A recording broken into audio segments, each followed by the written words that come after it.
Nous avons appris hier le déclenchement d'une enquête criminelle sur la base des allégations d'Yves Francoeur au sujet de possibles entraves de la part de procureurs du DPCP.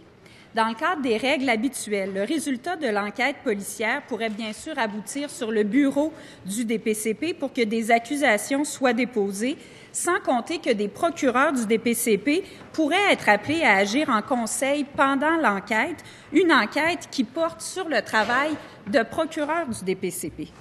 En 2014, au nom de la préservation de la crédibilité et de l'indépendance du DPCP, la ministre de la Justice mettait sur pied un comité de procureurs indépendants pour évaluer la preuve dans le dossier de la mort d'un petit garçon causé par un accident impliquant un policier.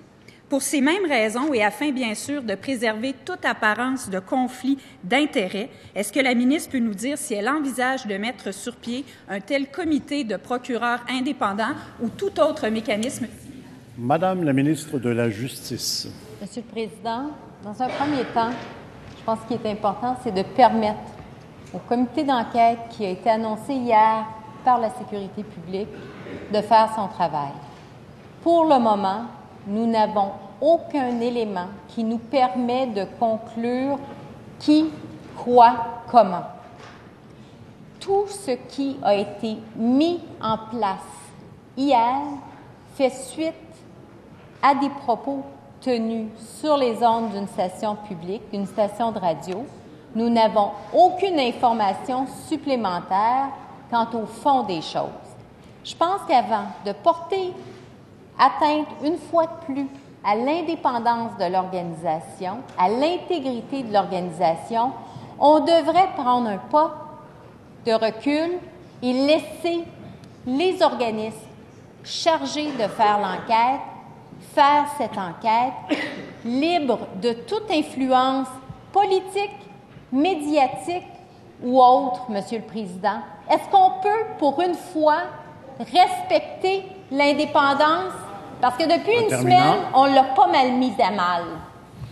Première complémentaire, Madame la députée de Joliette. C'est précisément pour préserver l'indépendance et la crédibilité du DPCP qu'on demande si une telle mesure est envisagée. Je rappelle ce que la ministre déclarait en 2014, considérant que la preuve devra être évaluée de nouveau et afin de préserver la crédibilité et l'indépendance du DPCP, j'ai demandé à la direction de confier à des procureurs indépendants l'évaluation du dossier.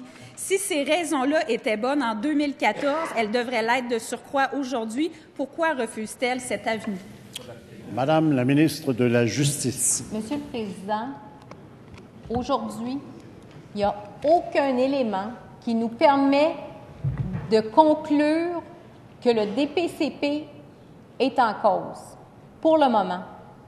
On a une enquête qui est en branle, qui a été mise en branle à la suite d'allégations lancées sur la place publique.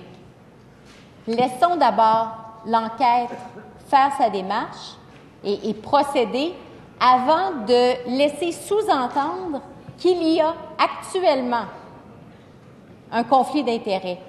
Si la collègue a de l'information précise, je l'invite à nous la partager parce que nous, de notre côté, on n'a pas d'informations à ce niveau-là. Deuxième complémentaire, Madame la députée de Joliette. L'enquête porte précisément sur de possibles entraves de procureurs. Je veux juste lire un extrait du communiqué du ministère de la Sécurité publique émis hier. Ce dernier a évoqué publiquement, M. Francoeur, le 27 avril, qu'un dossier d'enquête de fraude ou de trafic d'influence impliquant des élus libéraux aurait conduit au dépôt d'accusation n'eût été le fait que le dossier concernait ces élus libéraux.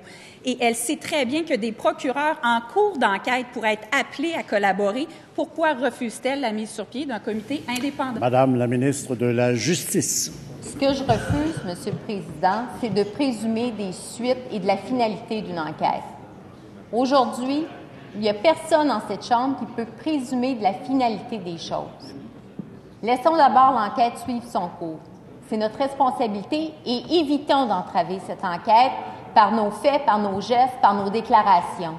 Évitons de miner la confiance qu'a la population envers nos institutions.